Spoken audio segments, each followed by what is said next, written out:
¿Alguna vez ha entrado a la mitad de una conversación? ¿O ha llegado a una presentación después de que ya comenzó? ¿O tal vez ha llegado tarde a un evento deportivo? Si usted lo ha hecho, entiende que cuando nos perdemos el comienzo de algo, puede ser muy confuso. Cuando no sabemos cómo comienza la historia, tenemos problemas para entender por qué ciertos detalles son importantes, quiénes son los héroes y los villanos y cuál es su punto de vista. Algo similar es verdad cuando consideramos a la raza humana. Saber cómo llegamos aquí, cómo nuestras circunstancias llegaron a ser y lo que se supone que estamos haciendo es una gran ayuda cuando se trata de entender y administrar los detalles de nuestras vidas. Esta es la primera lección de nuestra serie ¿Qué es el hombre? Y la hemos titulado En el principio. En esta lección exploraremos lo que eran los seres humanos cuando Dios nos creó y nos puso en el jardín del Edén. El título de esta serie, ¿Qué es el hombre?, debe ser familiar para la mayoría de los cristianos, ya que aparece varias veces en las Escrituras. Por ejemplo, Salmo capítulo 8, versículo 4 dice: ¿Qué es el hombre para que tengas de él memoria y el hijo del hombre para que lo visites? Cada vez que los personajes bíblicos o los autores preguntaban ¿qué es el hombre?, se preguntaban sobre la naturaleza de la humanidad. Querían saber cosas como ¿quiénes somos en relación con Dios? ¿Cuál es nuestro papel en la tierra y qué clase de capacidades morales tenemos? Para ponerlo en términos teológicos formales, hacían preguntas sobre la antropología. La palabra antropología viene de dos raíces griegas: antropos, que significa hombre o ser humano, y logos, que significa estudio. Así que antropología es el estudio del hombre, o en el caso de la teología, la doctrina del hombre. En los estudios seculares, la antropología se centra en cosas como la sociedad, la cultura, la biología y el desarrollo de los seres humanos. Pero la antropología teológica es mucho más estrecha. Louis Berkhof, quien vivió entre los años 1873 a 1957, definió este término de esta manera en la parte 2, capítulo 1, de su obra Teología Sistemática. La antropología teológica tiene que ver únicamente con lo que la Biblia dice respecto al hombre y con la relación que el hombre debe guardar para con Dios. En otras palabras, cuando se trata de la teología, la antropología es el estudio de la humanidad en sí misma y en su relación con Dios. Nuestra lección sobre lo que eran los seres humanos en el principio se dividirá en tres partes. Primero, veremos la creación de la humanidad. Segundo, describiremos la composición de nuestros seres. Y tercero, veremos el pacto inicial de la relación entre la humanidad y Dios. Comencemos con la creación de la humanidad.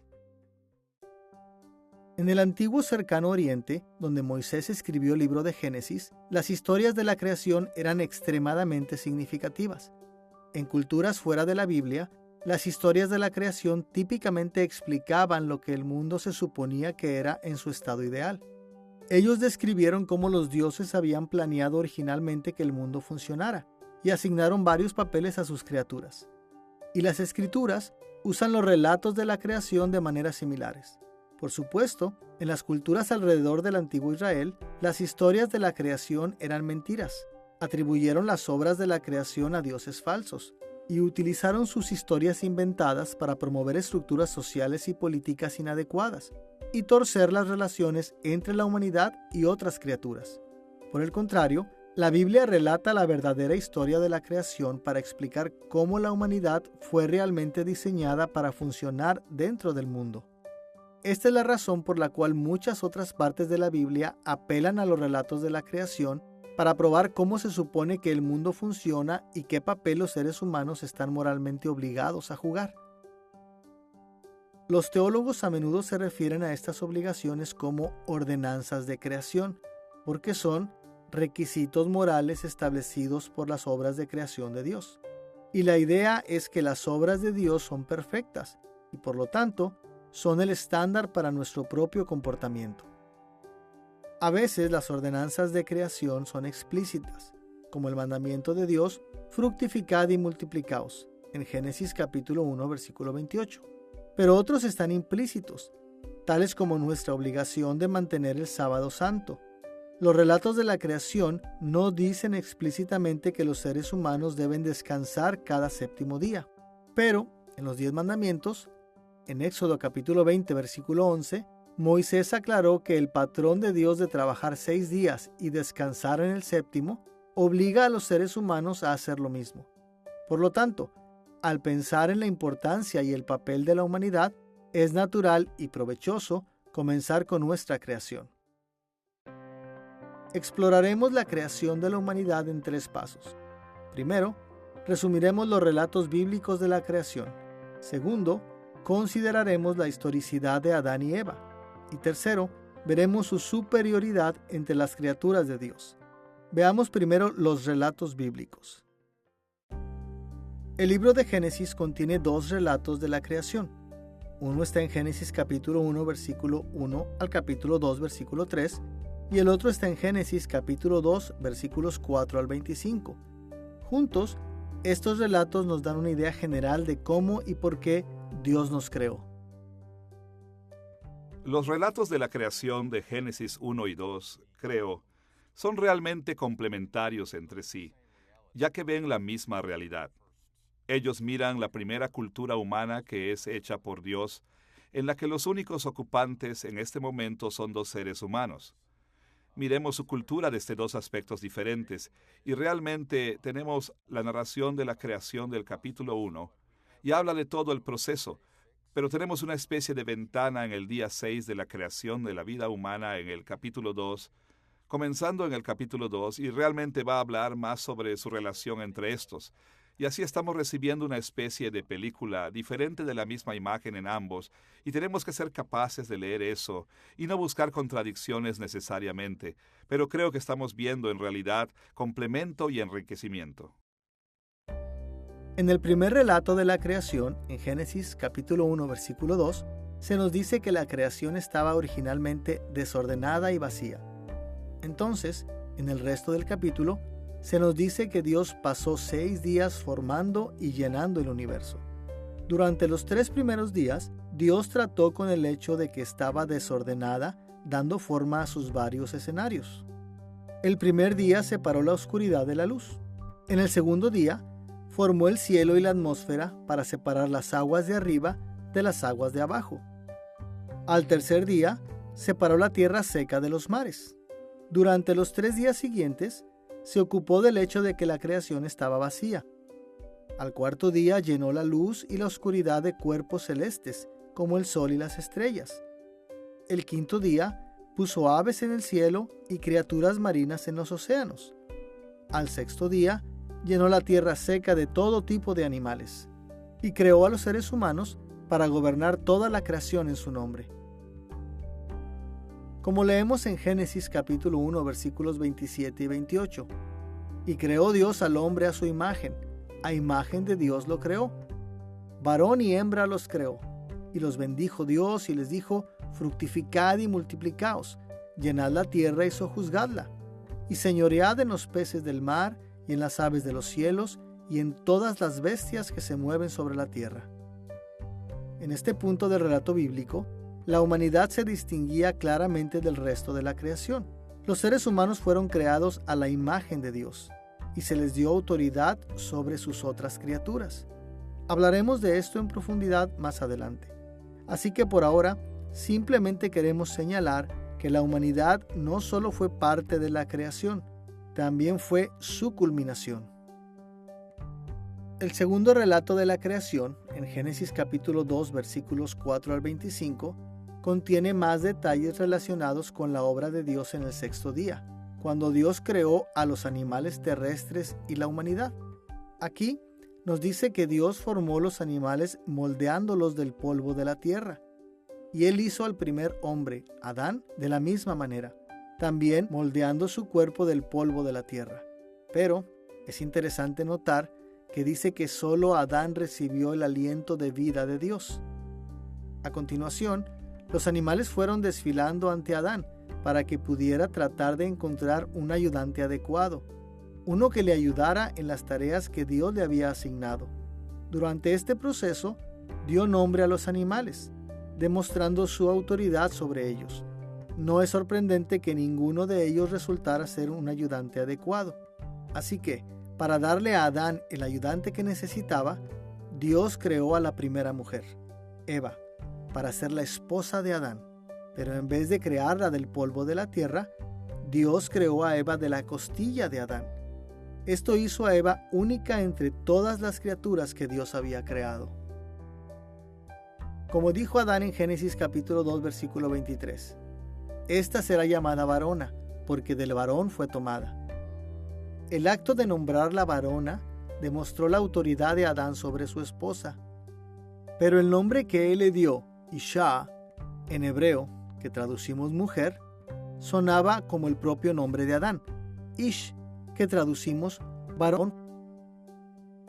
La equivalencia de estos nombres implicaba que aunque Eva estaba bajo la autoridad de Adán en su matrimonio, ella era igual a él en las tareas que Dios les había asignado como una raza. Ambos fueron creados a la imagen de Dios. Ambos debían llenar y someter la tierra, y a ambos se les dio la autoridad para gobernar sobre la creación en nombre de Dios. Con estos relatos bíblicos de la creación de la humanidad en mente, vayamos a la historicidad o autenticidad histórica de Adán y Eva. En los últimos años, muchos teólogos han tratado los relatos bíblicos de la creación de la humanidad como metáforas o alegorías, más que como una historia real.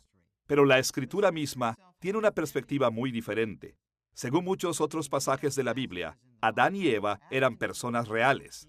En el momento de su creación, eran los únicos seres humanos en el planeta, pero continuaron produciendo descendencia real, que eventualmente se multiplicó en la raza humana como la conocemos hoy. Por supuesto, Adán y Eva eran personas históricas. Así es como la Biblia lo ha registrado. Y creemos en la Biblia porque es inspirada por Dios. A medida que entendemos este mundo e historia, podemos usar la arqueología, los documentos históricos y todo tipo de relatos transmitidos por diversas tradiciones. Pero la base más firme en la que probamos que Adán y Eva son figuras históricas es que creemos lo que la Biblia nos ha dicho. Para mostrar la historicidad de Adán y Eva, veremos 3 filas de testimonios bíblicos. Primero, consideraremos el contexto más amplio de Génesis mismo. En segundo lugar, examinaremos los libros del Antiguo Testamento más allá del Génesis. Y tercero, veremos el Nuevo Testamento. Comencemos con el contexto más amplio de Génesis mismo. El registro de Adán y su familia inmediata en Génesis capítulos 2 al 4 da cada aspecto de un relato destinado a describir la historia real. Algunos géneros literarios tienden a ser altamente figurativos y metafóricos, como la poesía y las parábolas. Otros tienden a ser muy directos, como la narrativa histórica. La mayor parte del libro de Génesis es incuestionablemente una narrativa histórica, como las primeras historias patriarcales halladas en los capítulos 11 al 37 y la historia de los últimos patriarcas, como José, que se encuentra en los capítulos 37 al 50. Y la literatura de Génesis capítulos 2 al 4 coincide con estos otros pasajes muy de cerca.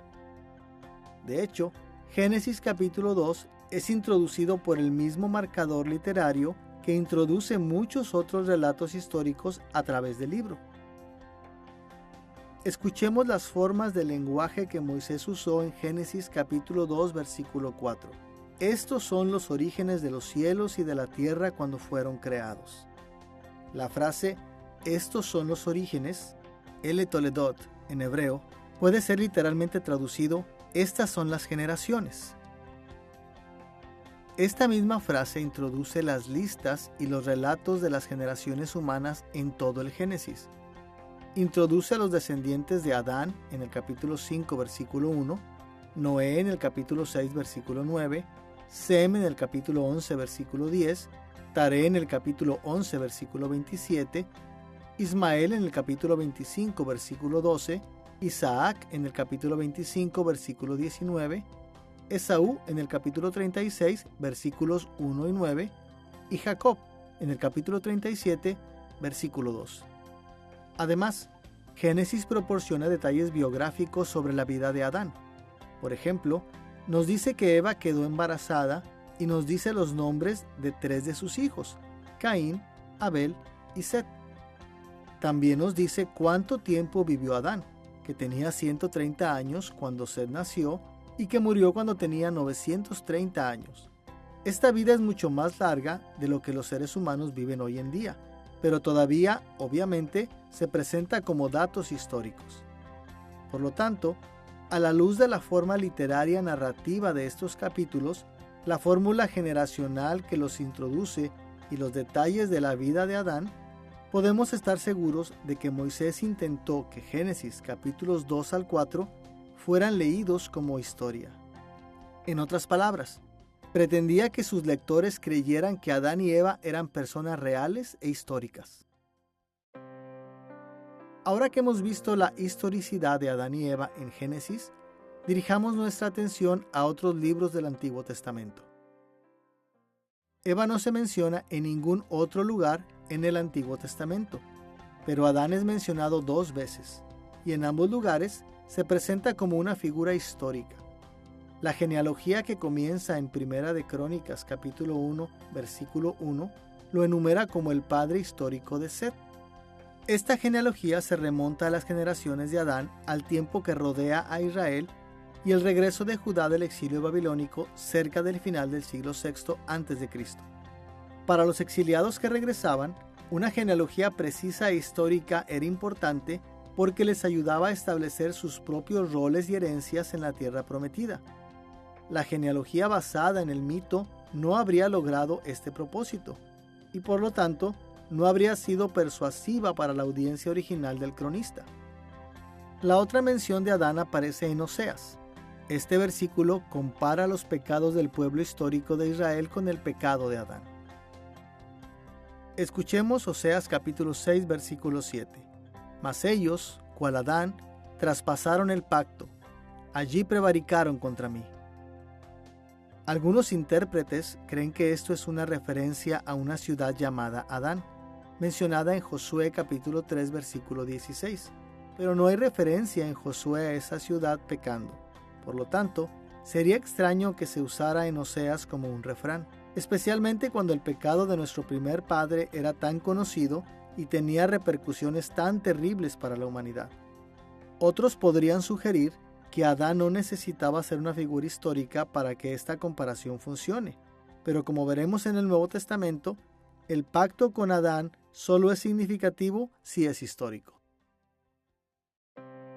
Ahora que hemos explorado la historicidad de Adán y Eva en Génesis y en el resto del Antiguo Testamento, dirijamos nuestra atención al Nuevo Testamento. El Nuevo Testamento habla de Adán varias veces, y los autores del Nuevo Testamento con frecuencia asociaron mucho significado teológico a su historia. Por ejemplo, en Romanos capítulo 5, versículos 12 al 21, Pablo insistió en que el pecado de Adán es la razón por la que los seres humanos mueren. Además, enseñó que Jesús salva a su pueblo fiel de la maldición que sufrimos en Adán. Declaraciones similares se pueden ver en 1 Corintios capítulo 15, versículos 22 y 45. Así que, si Adán no era una figura histórica, ¿de qué nos salvó Jesús? Si ningún Adán histórico existiera para pecar contra Dios, entonces no tendríamos necesidad de que un Jesús histórico muriera en la cruz. Pablo también confirmó la historicidad de Adán en 1 Timoteo capítulo 2, versículos 13 y 14, donde dijo que Adán fue creado antes de Eva y que Eva pecó antes de Adán. De igual manera, Judas, versículo 14, trata las genealogías de Adán como confiables cuando cuenta a Enoc como la 7ª generación de Adán. Y de hecho, no hay un solo lugar en el Antiguo o el Nuevo Testamento que sugiera que Adán no era una figura histórica real. Creo que rechazar la historicidad de Adán y Eva tiene implicaciones enormes de lo que creemos que Jesucristo vino a hacer. Por lo tanto, si Adán y Eva eran simples mitos o una historia que se inventó, no existió ningún verdadero Adán y Eva históricos, parecería realmente insensato de Dios venir a morir por un mito que nunca existió realmente, y creo que como resultado estaremos minando también la historicidad de Jesucristo, porque al leer al apóstol Pablo, por ejemplo, a él siempre le gustó hablar de que todos murieron en Adán, pero el nuevo Adán, que es Jesucristo, nos da vida. Así que si Adán nunca existió realmente, ¿deberíamos confiar en el nuevo Adán? Ahora que hemos visto la creación de la humanidad resumiendo los relatos bíblicos y defendiendo la historicidad de Adán y Eva, volvamos nuestra atención a la superioridad de la humanidad. Como mencionamos anteriormente, la Biblia enseña claramente que Adán y Eva fueron creados para ser superiores al resto de las criaturas terrenales de Dios. Puede haber indicios de esto en el hecho de que Génesis capítulo 1 versículo 27 enumera la creación de la humanidad en el sexto día como un acto separado de la creación de los animales, como una especie de culminación de la creación. Y de hecho, es solo después de la creación de la humanidad que, en Génesis capítulo 1 versículo 31, la narración cambia de llamar a la creación como algo bueno a llamarlo muy bueno. También puede haber indicios de la superioridad de la humanidad en Génesis capítulo 2 versículo 7, donde solo se dice explícitamente que Adán tuvo su vida inspirada en él por Dios. Pero la verdadera prueba de la superioridad de Adán y Eva sobre el resto de la creación se encuentra en el hecho de que Dios los creó a su imagen y los designó para gobernar sobre la creación en su nombre. Escuchemos nuevamente Génesis capítulo 1 versículos 27 y 28. Y creó Dios al hombre a su imagen de Dios lo creó, varón y hembra los creó, y los bendijo Dios, y les dijo: fructificad y multiplicaos, llenad la tierra y sojuzgadla, y señoread en los peces del mar, en las aves de los cielos, y en todas las bestias que se mueven sobre la tierra. Esta misma idea se expresa en lugares como Génesis capítulo 9 versículo 2 y Salmo capítulo 8 versículos 6 al 8. Dios creó a la humanidad para reflejar su gloria y sus atributos en formas que otras criaturas no podían. En una lección posterior, exploraremos el concepto de la imagen de Dios con gran detalle, pero por ahora bastará decir que ser la imagen de Dios es ser como un reflejo de Dios. En el antiguo cercano oriente, los reyes erigían imágenes de sí mismos alrededor de sus reinos para recordar a sus ciudadanos la benevolencia y la grandeza del rey. De manera similar, los seres humanos son semejanzas de Dios. Nuestra propia existencia apunta al poder y a la bondad de Dios. Y porque ninguna otra criatura terrenal es la imagen de Dios, ninguna otra criatura lleva este gran honor o tanta dignidad innata. Más allá de esto, Dios designó a nuestros primeros padres para gobernar sobre cada otra criatura que había hecho. Por lo tanto, la humanidad no solo es innatamente superior, también nos han dado un papel superior. Es nuestro trabajo administrar el gobierno de Dios sobre la tierra. Dios nos ha delegado a nosotros la administración de su creación y no a ninguno de los animales. Y vemos la confirmación de esta idea en Génesis capítulo 2 versículo 20, donde Adán ejerció autoridad sobre los animales poniéndoles nombre y donde no se encontró ningún animal que pudiera ayudarlo a llevar a cabo su tarea designada. Más adelante, las Escrituras confirman la superioridad de la humanidad poniéndonos casi en el nivel de los ángeles en el presente y superior a los ángeles en el futuro. Como leemos en el Salmo capítulo 8, versículo 5. Le has hecho poco menor que los ángeles y lo coronaste de gloria y de honra. Una de las cosas del Salmo 8 es el tipo de ecos de lo que sucede en Génesis 1, 26 al 28. Hay muchas cosas en la Biblia que nos dicen cuán grande es Dios, cuán grande es el universo, e incluso versículos que nos dicen el universo es grande. Somos una pequeña cosa en comparación con el universo. Pero tanto Génesis 1, 26 y 28, Salmo 8, nos dicen acerca de la distinción de los seres humanos que se les da una posición particular en el mundo de Dios, bueno, realmente en el cosmos de Dios, como los que son creados a su imagen. El lenguaje ser creado a su imagen no está específicamente en el Salmo 8, pero hay lenguaje sobre ser creado un poco más bajo que los ángeles, pero también coronado con gloria, y sin duda restableciendo el lenguaje sobre los seres humanos, dándole el dominio sobre la creación, el dominio como la buena administración de la creación. Es lo que se repite en el Salmo 8.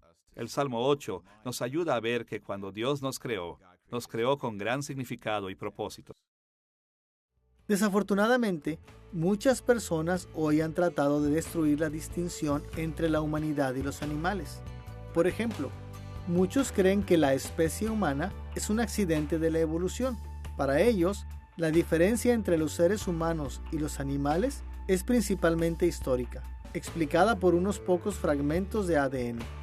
Y aunque este punto de vista todavía puede reconocer que los seres humanos son mentalmente superiores a los animales, niega la dignidad fundamental que tenemos como imagen de Dios y mina nuestra autoridad como gobernantes legítimos de la creación.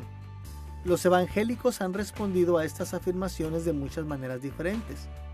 En un extremo del espectro, algunos de nosotros creemos que Dios creó el mundo en 6 días solares, y muchos creen que Adán y Eva pueden haber sido creados hace solo 6,000 años. En el otro extremo del espectro, algunos de nosotros creemos que la creación tardó mucho más tiempo y que Adán y Eva fueron creados hace decenas de miles de años, si no más. Pero, independientemente de la opinión que tomemos, todos debemos estar de acuerdo en que la humanidad fue creada para ser superior al resto de la creación, tanto en la dignidad como en la autoridad. Hasta ahora, nuestro estudio de lo que era la humanidad, en el principio, se ha centrado en la creación de nuestros primeros padres. Ahora dirijamos nuestra atención a la composición de nuestros seres. Cuando hablamos de nuestra composición, tenemos en mente las diferentes partes que componen un ser humano. Las escrituras usan una amplia variedad de lenguaje para describir nuestras partes constituyentes. Habla de nuestros cuerpos, carne, corazones, mentes, espíritus, almas y muchas otras cosas. Pero a lo largo de los siglos, los teólogos han acordado generalmente que todas esas partes se pueden resumir en términos de 2 cosas: una parte física, llamada generalmente nuestro cuerpo, y una parte inmaterial, típicamente llamada nuestra alma o espíritu. La mayoría de los teólogos evangélicos están de acuerdo en que los seres humanos consisten en el cuerpo físico y el alma inmaterial, y que estas partes están unificadas en una sola persona. Pero la enseñanza de las Escrituras sobre estos puntos se complica por el diverso vocabulario que utiliza para describirnos, especialmente cuando se trata de nuestras almas inmateriales. Aún así, cuando la Biblia resume nuestra naturaleza humana en términos de lo físico y lo inmaterial, con mucha frecuencia usa un solo término para nuestra parte física y otro término único para nuestra parte inmaterial. Por ejemplo, en 2 de Corintios capítulo 7, versículo 1, Pablo escribió: «Limpiémonos de toda contaminación de carne y de espíritu, perfeccionando la santidad en el temor de Dios». En este versículo, Pablo indicó que nuestra naturaleza humana puede resumirse en términos de 2 partes: el cuerpo físico y el espíritu inmaterial. Y encontramos construcciones similares a través de la Escritura, incluyendo Romanos capítulo 8, versículo 10, 1 de Corintios capítulo 7, versículo 34, Colosenses capítulo 2, versículo 5, Santiago capítulo 2, versículo 26 y 1 de Pedro capítulo 4, versículo 6. La Biblia enseña que los seres humanos consisten en una parte material llamada cuerpo y una parte inmaterial llamada alma, espíritu, corazón, una variedad de términos como ese. Y ambas partes de la naturaleza humana son esenciales y formarán parte de nuestra naturaleza inicial en la creación y finalmente serán parte de nuestra naturaleza en la resurrección, por lo que no llegaremos a ser solo un alma o un espíritu. Finalmente, el cuerpo será resucitado. Por lo tanto, ambas son partes de la naturaleza humana que tienen tanto un presente como un significado futuro. De acuerdo con esto, nuestra discusión de la composición humana se dividirá en 2 partes. Primero, veremos que cada ser humano tiene un cuerpo físico. Y segundo, nos ocuparemos del hecho de que también tenemos un alma inmaterial. Volvamos primero a nuestro cuerpo físico. Las escrituras usan una serie de términos para referirse a los aspectos físicos o materiales de nuestra naturaleza humana. Lo más frecuente es que utiliza la palabra cuerpo para decir que los seres humanos están hechos de sustancia física real. Como Jesús dijo de nuestra naturaleza humana en Mateo capítulo 10 versículo 28, «Y no temáis a los que matan el cuerpo, mas el alma no pueden matar.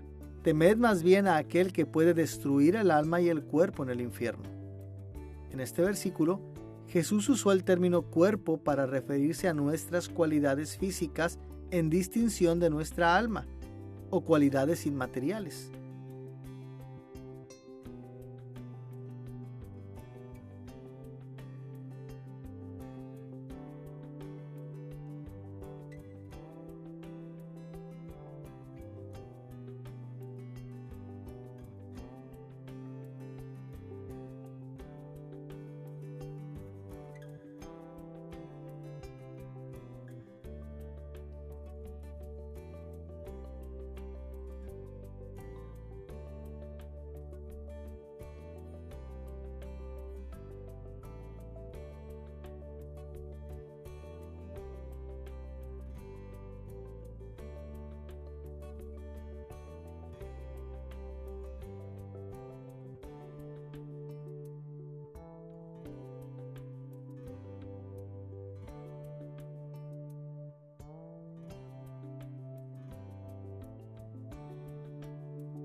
Nuestros cuerpos comienzan cuando somos concebidos y permanecen con nosotros a través de nuestras vidas terrenales. Y aunque nuestros cuerpos físicos son separados de nuestras almas inmateriales en la muerte, siguen siendo parte de nosotros. Esta es una razón por la cual las Escrituras a menudo hablan de los muertos como existentes en sus tumbas. Identifican cuerpos muertos como las mismas personas que eran en la vida. Vemos esto con respecto a Joiada, que se dice que fue enterrado con los reyes en la ciudad de David, en 2 de Crónicas capítulo 24 versículos 15 y 16. Y en Hechos capítulo 13 versículo 36, Pedro habló de David siendo sepultado con sus padres. Del amigo de Jesús, Lázaro, también se dijo que estaba personalmente en su tumba en Juan capítulo 11 versículo 17. Y se dijo que Jesús mismo estaba en el sepulcro antes de su resurrección en Hechos capítulo 13 versículos 29 y 30. Además, en la resurrección general al final de las eras, el cuerpo de cada persona que ha muerto alguna vez será elevado para enfrentar el juicio de Dios. En ese momento, nuestras almas y cuerpos serán reunidos y nunca más serán separados otra vez. Los redimidos resucitarán a una nueva vida en los nuevos cielos y la nueva tierra, pero los malvados resucitarán a la condenación y a los tormentos corporales eternos. Escuchemos las palabras de Jesús en Juan capítulo 5 versículos 28 y 29. No os maravilléis de esto, porque vendrá hora cuando todos los que están en los sepulcros oirán la voz del Hijo del Hombre, y los que hicieron lo bueno saldrán a resurrección de vida, mas los que hicieron lo malo a resurrección de condenación. Con este entendimiento de nuestro cuerpo físico en mente, abordemos un segundo aspecto de nuestra composición, nuestra alma inmaterial. Al igual que con el cuerpo, las Escrituras usan una variedad de términos para referirse a los aspectos inmateriales de nuestra naturaleza humana. Uno de los términos más comunes es alma, que a menudo traduce la palabra hebrea nefesh o la palabra griega psyche. Estas palabras generalmente se refieren a la totalidad de la naturaleza inmaterial de la humanidad, pero a veces se refiere a un ser humano entero, incluyendo el cuerpo físico. Por ejemplo, Génesis capítulo 2 versículo 7 nos dice que cuando Dios exhaló el aliento de vida en Adán, Adán se convirtió en un alma viviente, o nefesh. En este caso, significa que se convirtió en un ser humano que respiraba. Y en Juan capítulo 15 versículo 13, Jesús usó la palabra psuké para referirse a nuestras vidas corporales cuando explicó que el amor más grande es dar nuestras vidas, psuké, para nuestros amigos. Otro de los términos más comunes para nuestras partes inmateriales es espíritu, que típicamente traduce el hebreo ruach o la palabra griega pneuma. Ambos términos a menudo se refieren a todo el aspecto inmaterial de la naturaleza humana, y en ese sentido son relativamente sinónimos de las palabras para el alma. Sin embargo, espíritu también puede referirse a una variedad de otras cosas, tales como aliento, viento o incluso una actitud o comportamiento, como en la frase espíritu de timidez, en 2 de Timoteo capítulo 1, versículo 7. Además de estos términos, las Escrituras tienen muchas palabras para varios aspectos de nuestro ser inmaterial. Por ejemplo, la mente comúnmente se identifica como la sede de nuestro pensamiento moral, intelectual y racional, como en Romanos capítulo 7, versículo 23. Y corazón a veces identifica nuestras vidas internas o la fuente inmaterial de nuestros pensamientos, voluntad, sentimientos y emociones, como en 1 de Samuel capítulo 16 versículo 7 y 2 de Timoteo capítulo 2 versículo 22. Incluso el término hebreo mea, normalmente traducido como intestinos, vientre o partes internas, se refiere a nuestro ser inmaterial en lugares como Salmo capítulo 40 versículo 8. Y por supuesto, la Biblia también tiene muchos otros términos para varias partes de nuestro ser inmaterial, incluyendo nuestra conciencia, deseos, razón, pensamientos, mente y una amplia variedad de emociones. En general, como con nuestros cuerpos, los teólogos han entendido todas estas partes como pertenecientes al todo mayor que identificamos como nuestra alma o espíritu inmaterial. Tenemos descripciones en la Biblia acerca de cómo el ser humano es descrito con un alma y una mente y un corazón y un espíritu. Y algunos de estos términos son sinónimos, están superpuestos, pero tienen diferentes funciones. Por lo tanto, el corazón es una metáfora del núcleo espiritual y el centro de la persona. La mente puede ser parte del corazón, la voluntad puede ser parte del corazón, las emociones están en el corazón. Así el corazón piensa, el corazón elige, el corazón cree, el corazón siente. El espíritu y el alma también se superponen. Así el corazón sería como el centro del espíritu y el centro del alma, pero no hay un uso intercambiable entre el espíritu y el alma. Son similares. Por lo que puedo decir, el espíritu se usa para la parte inmaterial del ser humano. Y luego los ángeles son espíritus, Dios es un espíritu, por lo que es la entidad no física. Alma se utiliza para referirse a todo el ser, incluyendo el espíritu y el cuerpo. Y así, incluso cuando alguien ha muerto, puede ser llamado alma, pero usualmente no se le llama espíritu después de la muerte. Por lo tanto, es un uso superpuesto. No creo que esté indicando que el espíritu es una parte y el alma es una parte diferente. Son solo diferentes maneras de hablar de la misma realidad espiritual profunda, de lo que un ser humano es. Y el punto de ser es que hay más para nosotros que el cuerpo, y eso es complejo, aunque sea algo espiritual, invisible, no físico. Así que es un poco complicado. Con esta introducción básica a nuestra alma inmaterial en mente, hay 3 ideas relacionadas que merecen mayor atención: el origen de nuestras almas, la inmortalidad de nuestras almas y una visión alternativa de nuestra composición inmaterial conocida como tricotomía. Comencemos con el origen del alma. Hay varios puntos de vista sobre el origen del alma humana. Algunos teólogos, llamados creacionistas, creen que Dios crea un alma individual para cada ser humano cuando la persona es concebida. Esta visión atrae el apoyo de los pasajes como Zacarías capítulo 12 versículo 1, que dice que Dios forma el espíritu del hombre dentro de él. Los creacionistas también citan pasajes como Isaías capítulo 42 versículo 5 y Hebreos capítulo 12 versículo 9, que indican que Dios es el creador de nuestras almas. Otros teólogos, llamados traducianistas, creen que los seres humanos heredan sus almas directamente de sus padres. El traducianismo se utiliza a menudo para explicar por qué las personas nacen con almas pecaminosas, ya que es difícil explicar por qué Dios crearía un alma que era pecaminosa. Los traducianistas se basan en pasajes como Romanos capítulo 5 versículo 12, que implica que hemos heredado nuestra pecaminosidad de Adán a través de la generación ordinaria o natural.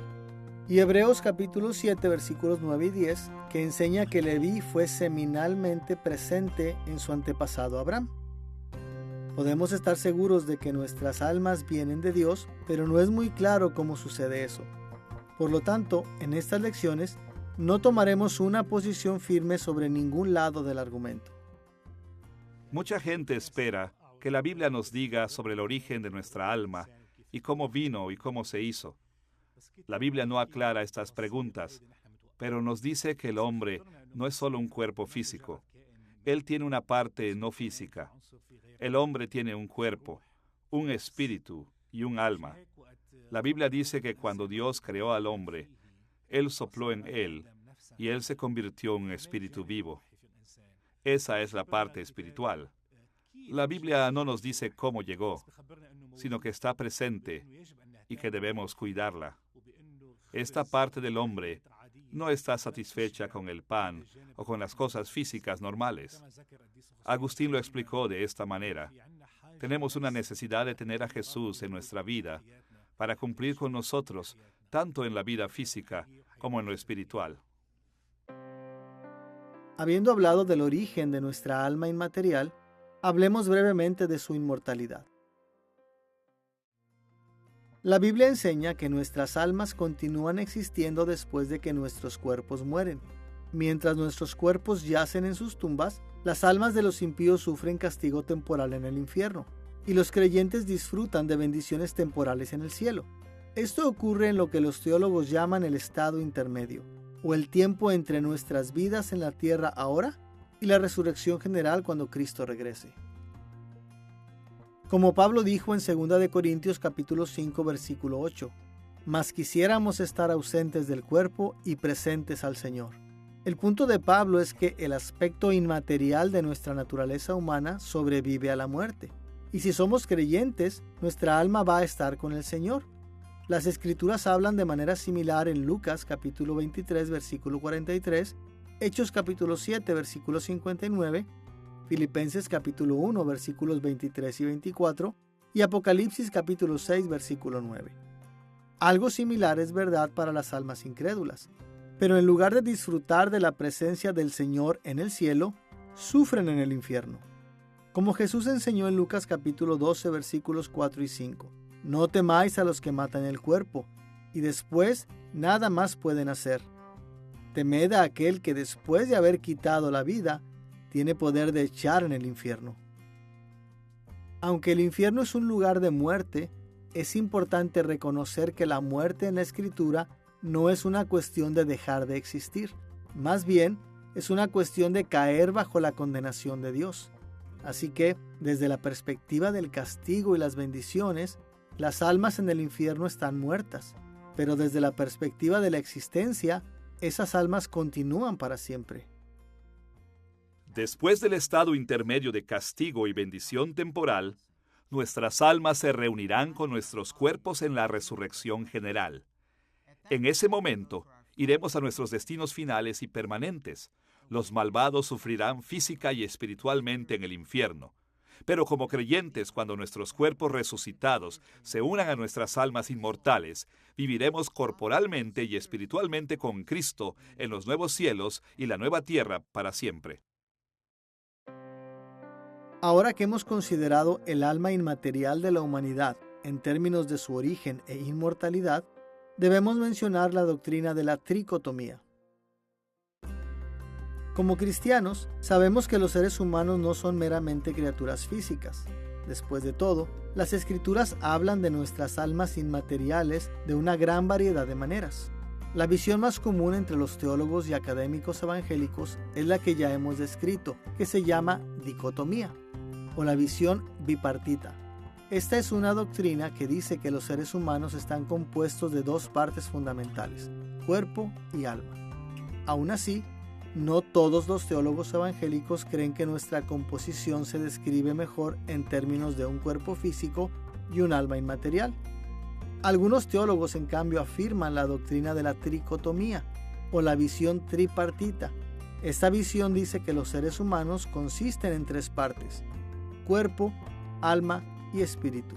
La tricotomía apela principalmente a un pequeño número de versos que distinguen entre el alma humana y el espíritu. Por ejemplo, Hebreos capítulo 4 versículo 12 dice: porque la palabra de Dios es viva y eficaz, y más cortante que toda espada de dos filos, y penetra hasta partir el alma y el espíritu. Los tricotomistas afirman que este versículo presenta el alma y el espíritu como distintas partes inmateriales de los seres humanos. Argumentos similares se hacen en 1 Corintios capítulo 15 versículo 44 y 1 Tesalonicenses capítulo 5 versículo 23. Basados en versículos como estos, los tricotomistas argumentan que el espíritu y el alma no son lo mismo. Nuestra alma se identifica típicamente con nuestras funciones inferiores inmateriales, tales como las que animan nuestro cuerpo y crean nuestros deseos y apetitos. Por el contrario, nuestro espíritu está asociado con nuestras funciones inmateriales superiores, incluyendo aquellas que nos conectan con Dios. Pero si afirmamos la dicotomía o la tricotomía, debemos reconocer que muchos evangélicos mantienen la otra opinión en buena conciencia, y debemos enfatizar que tanto los dicotomistas como los tricotomistas coinciden en que los seres humanos son en parte físicos y en parte inmateriales. Los puntos de vista bipartitos y tripartitos del ser humano han sido discutidos durante mucho tiempo, y ambos tienen alguna autoridad exegética. Así que no vamos a guerrear sobre eso. Y no es suficiente una pregunta para sostener uno como ortodoxo y el otro como heterodoxo.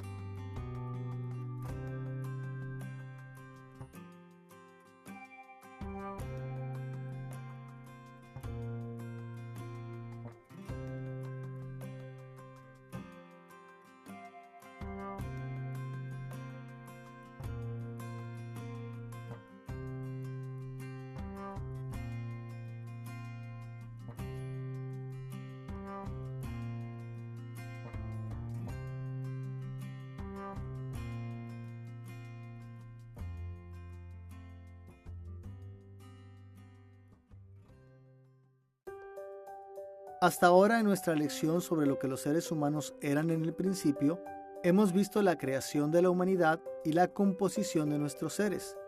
Pasemos ahora a nuestro último tema principal, el pacto inicial de la humanidad con Dios.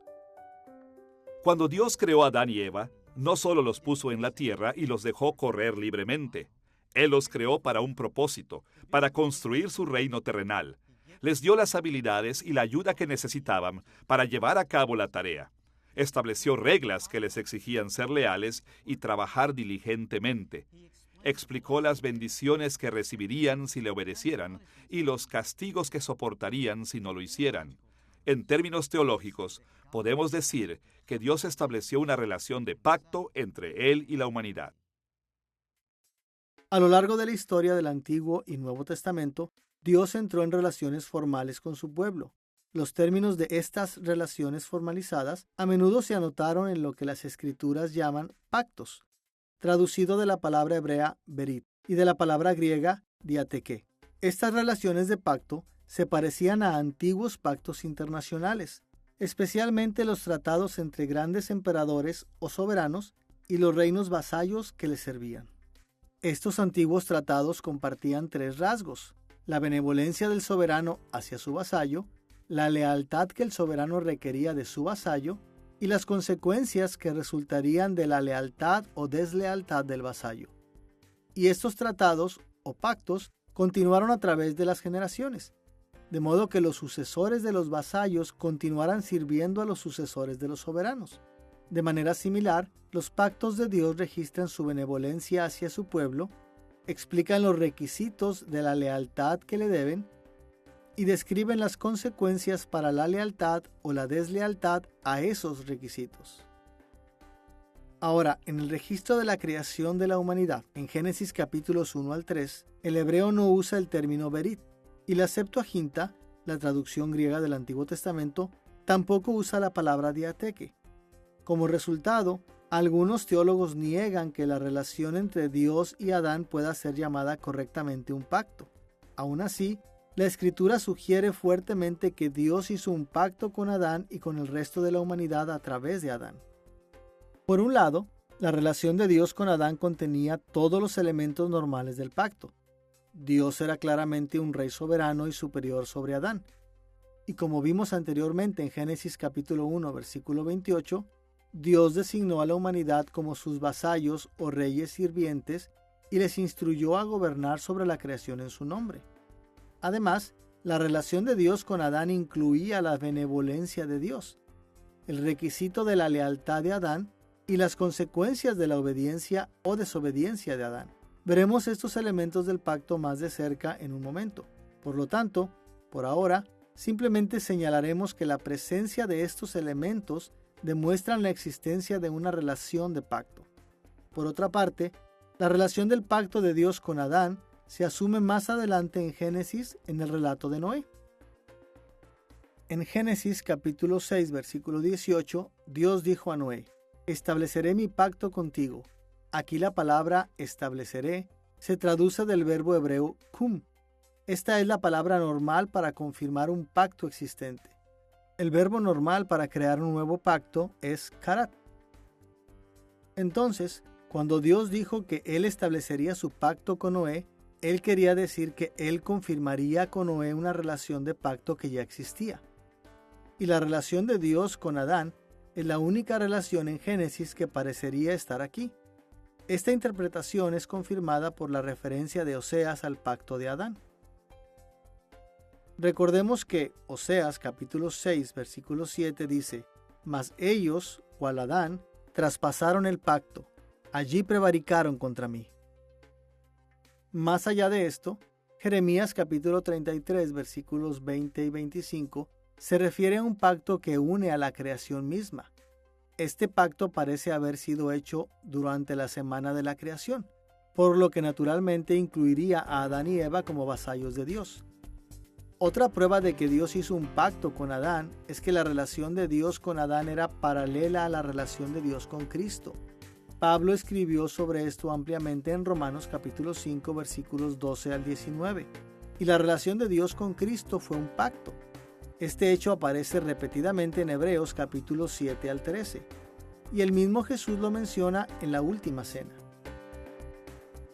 En Lucas capítulo 22 versículo 20, Jesús dijo a sus discípulos: «Esta copa es el nuevo pacto en mi sangre, que por vosotros se derrama».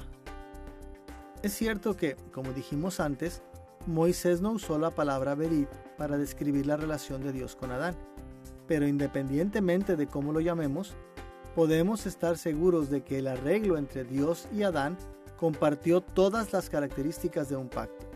E históricamente, los teólogos han tendido a estar de acuerdo. Por ejemplo, los teólogos se han referido a menudo a la relación entre Dios y Adán como el pacto adámico, porque Adán era la cabeza sobre su pueblo y el primer administrador humano del pacto.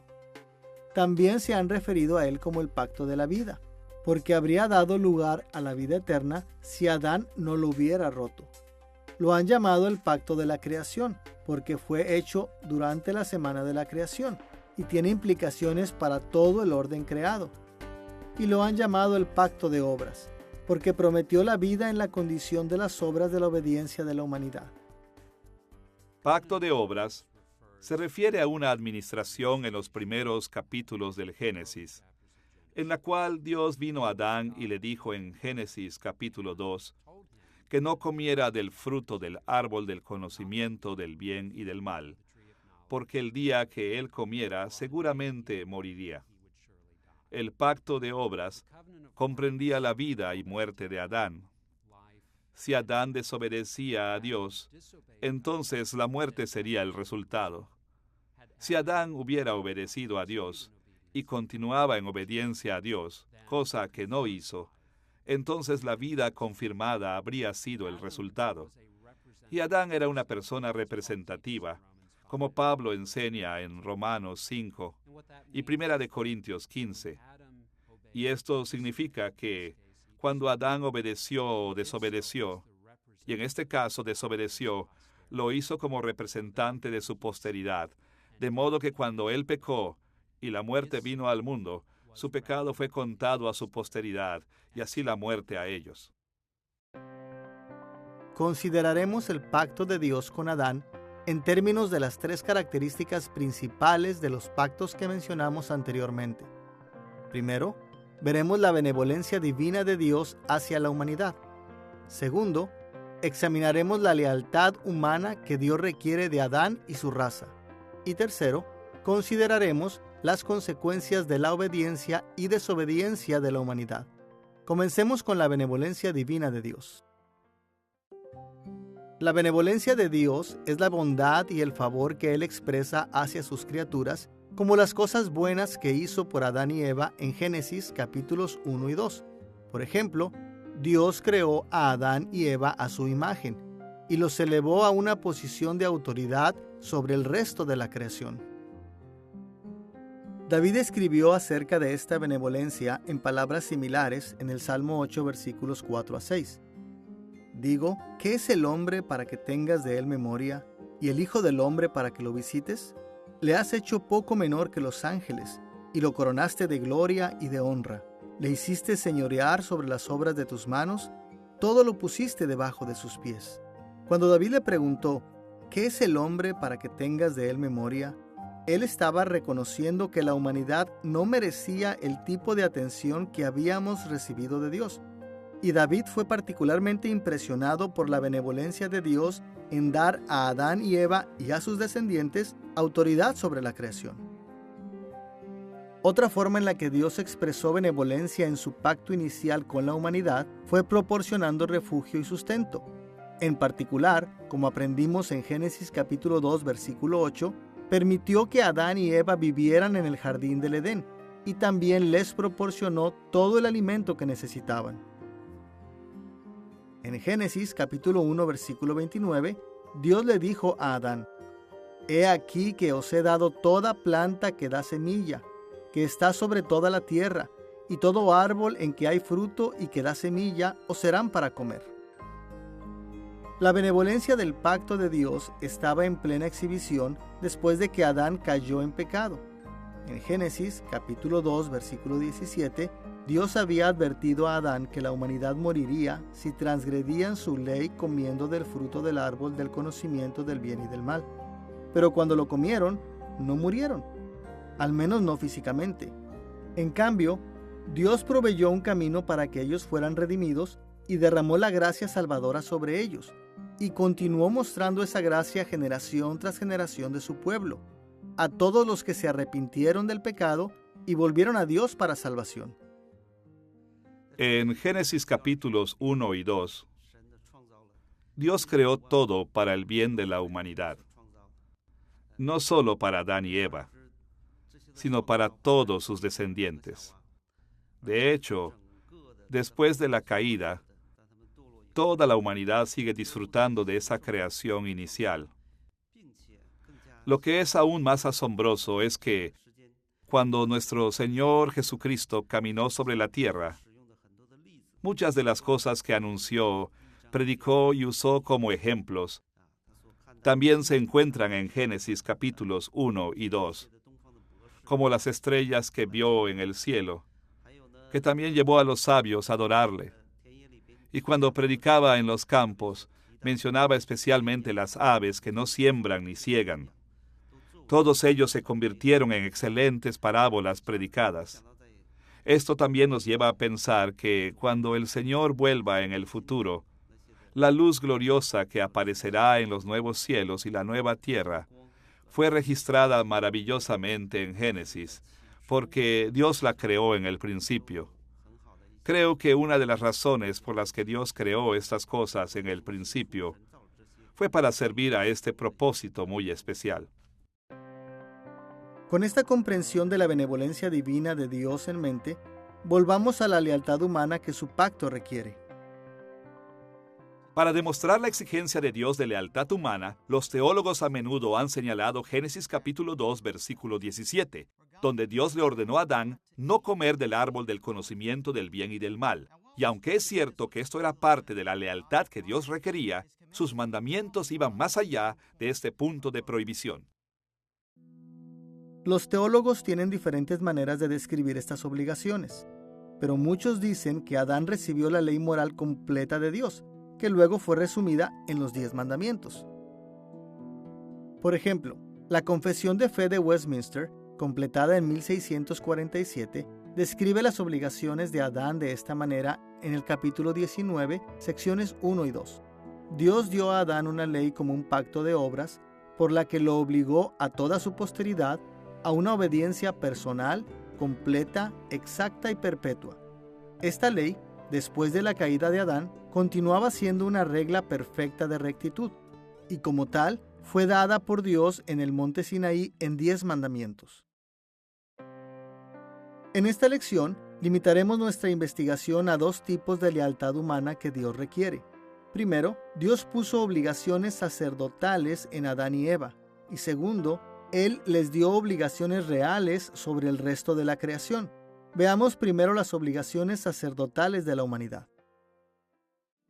El papel sacerdotal de Adán en el jardín del Edén es evidente tanto porque el jardín sirvió como santuario terrenal y porque Adán y Eva hicieron la obra de los sacerdotes.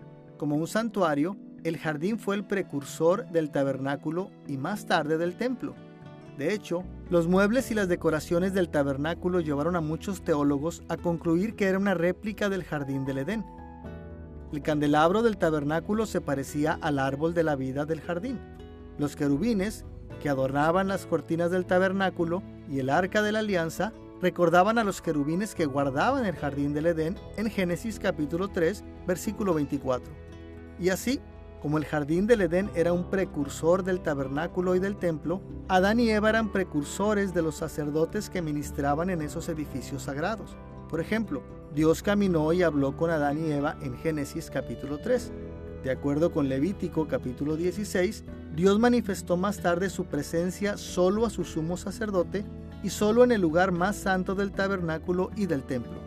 Las tareas que se le asignaron a Adán en el jardín también señalan su trabajo sacerdotal, porque están descritas con el mismo lenguaje técnico que la obra de los sacerdotes en el tabernáculo. En Génesis capítulo 2 versículo 15 leemos: «Tomó pues Jehová Dios al hombre y lo puso en el huerto de Edén, para que lo labrara y lo guardase». El verbo hebreo abad significa labrar, y shamar es traducido aquí como guardar. Los dos son bastante comunes y pueden significar muchas cosas, pero juntos forman una frase técnica que describe el trabajo sacerdotal. Por ejemplo, en Números capítulo 3 versículo 8 leemos: «Y que los levitas guarden todos los utensilios del tabernáculo de reunión, y todo lo encargado a ellos por los hijos de Israel, y ministren en el servicio del tabernáculo». En el relato de la creación, Adán y Eva son creados a imagen de Dios, no solo para gobernar y dominar, sino también para representar. Se supone que, al igual que el papel sacerdotal en Israel, los sacerdotes eran representaciones o intermediarios, médiums entre Dios y la humanidad. Así que Adán y Eva están hechos para hacer exactamente lo mismo. Ellos deben gobernar, servir, obedecer y por lo tanto representar a Dios en la tierra, lo cual es exactamente lo mismo que cuando usted se mueve a través de los patriarcas, cuando te mueves en la nación de Israel y la Torá, cuando te mueves en el Nuevo Testamento y la Gran Comisión, o el Espíritu que viene sobre nosotros en Hechos 1:8 para ser testigos, todo lo cual está enraizado en la creación de Adán y Eva, como portadores de la imagen y hechos a semejanza de Dios, no solo para gobernar como Él, pero también para mostrar lo que Él es y cuál es el papel principal de un sacerdote. El pacto de Dios con Adán era y sigue siendo obligatorio para toda la humanidad. Por lo tanto, la humanidad sigue siendo responsable ante Dios por cumplir las obligaciones morales que se derivan de estos deberes sacerdotales. Por ejemplo, Todos estamos llamados a servir a Dios y a adorarle, a cultivar y guardar la creación y a convertir al mundo entero en un santuario apropiado para la presencia de Dios. Y en la iglesia, Dios nos ha dado obligaciones adicionales, como hacerle sacrificios de alabanza y obediencia y proclamar su bondad al mundo. Como Pedro le dijo a la iglesia en 1 de Pedro capítulo 2, versículos 5 y 9, ustedes son edificados como casa espiritual y sacerdocio santo, para ofrecer sacrificios espirituales. Vosotros sois linaje escogido, real sacerdocio, nación santa, pueblo adquirido por Dios, para que anunciéis las virtudes de aquel que os llamó de las tinieblas a su luz admirable. Habiendo explorado la lealtad humana en términos de las obligaciones sacerdotales de Adán y Eva, vamos a discutir sus obligaciones reales. Como vimos anteriormente en la lección, Dios designó a Adán y Eva para gobernar sobre la creación en su nombre, y les ordenó que aumentaran la raza humana para extender su dominio sobre toda la tierra. Esta era la obligación real de la humanidad. Escuchemos nuevamente el mandato de Dios a la humanidad en Génesis capítulo 1, versículo 28. Fructificad y multiplicaos, llenad la tierra y sojuzgadla, y señoread en los peces del mar, en las aves de los cielos, y en todas las bestias que se mueven sobre la tierra. Una de las maneras más comunes de entender lo que significa imagen y semejanza en Génesis 1 es que Dios nos creó para ser sus representantes y permanecer como sus gobernantes en la creación. Y sacamos esto del contexto cultural más amplio, cuando Moisés estaba escribiendo, donde la imagen y la semejanza se usaban para describir faraones y reyes, y decir que el faraón está hecho a la imagen de Dios, es decir, que él es el gobernante representativo de Dios en ese contexto particular. Creo que es realmente importante notar que Dios no coloca a Adán y Eva en el jardín en Génesis 2 y luego les dice que simplemente se queden en la hierba y cuenten las nubes y no sé, miren a las ovejas de cerca, ¿cierto? Él les da una tarea y un propósito en el jardín, ¿verdad? Él los coloca allí para atender y mantener el jardín, para que esta vocación de trabajar con la creación ayude a atender y formar y moldear la creación para que se convierta en el tipo de creación que Dios quiere que sea. Una creación, en realidad, en la que toda la creación florece. Eso es parte de lo que significa ser humano. Así es como Dios nos ha creado, para ejercer esta función representativa en esta creación que Dios nos ha puesto. El gran Rey del cielo ordenó a la humanidad como sus vasallos reales para expandir su reino más allá de las fronteras iniciales de su morada en el jardín del Edén. Su meta era multiplicarlos, esparcirlos y cuidar de toda la tierra de la misma manera en que cuidaban del jardín. En última instancia, la humanidad debía convertir el planeta entero en el santuario terrestre de Dios como una extensión de su reino celestial. Y esto sigue siendo nuestra obligación hoy. En la oración del Señor, en Mateo capítulo 6, versículo 10, Jesús nos enseñó a orar: venga tu reino, hágase tu voluntad en la tierra como en el cielo. Siempre ha sido tarea de la humanidad ayudar a Dios a extender su reino celestial a la tierra. Las instrucciones de Jesús para nuestras oraciones reflejan eso. Y esta tarea recae sobre todo en su gente fiel en la iglesia. Debemos ver cada una de nuestras vocaciones como aspectos del dominio que Dios nos ha dado sobre la tierra. Y debemos usar nuestras habilidades y nuestros recursos para cuidar y gobernar su creación, ya sea que estemos en nuestras casas, en nuestros trabajos, en la iglesia o en cualquier otro lugar. Estamos llamados a representar y servir a nuestro gran Rey en todo lo que hacemos. Ahora que hemos mirado la benevolencia divina de Dios en su pacto con Adán y en la exigencia de lealtad humana, consideraremos las consecuencias de la obediencia y desobediencia de la humanidad. El pacto de Dios con Adán prometió bendiciones a la humanidad si le mostraban lealtad y maldiciones si le mostraban deslealtad. Y como hemos mencionado, la consecuencia de la desobediencia fue la muerte. En Génesis capítulo 2, versículo 17, Dios le dijo a Adán: mas del árbol de la ciencia del bien y del mal no comerás, porque el día que de él comieres, ciertamente morirás. Ahora, los antiguos textos legales hebreos normalmente establecían la pena máxima que se podía imponer, en lugar de las penas obligatorias que debían aplicarse. Pero si las palabras de Dios en Génesis capítulo 2, versículo 17 significaban la pena máxima o el castigo obligatorio por desobediencia, la deslealtad de la humanidad al pacto de Dios llevó consecuencias nefastas. Claramente, nuestros primeros padres merecían la muerte. Una consecuencia del pecado de Adán y Eva fue que cayeron bajo la condenación de Dios, sufriendo el tipo de muerte judicial que mencionamos anteriormente. Y las enseñanzas de Pablo acerca de la vida espiritual y la muerte en Romanos capítulo 8, versículo 10, indican que ellos murieron espiritualmente y condenaron a todos sus descendientes naturales al mismo destino. Además, como leemos en Génesis capítulo 3, versículos 22 al 24, Dios los echó de su presencia en el jardín del Edén, y debido a su pecado, la creación misma fue puesta en esclavitud a la corrupción. Lo que el efecto del pecado de Adán hizo fue fundamentalmente abrir la puerta para el mal. Su pecado deja el mal en el mundo, y como resultado de esto, ahora todo está infectado por el mal. Todo está socavado por el mal, y en particular los propósitos de Dios son descarrilados por el mal.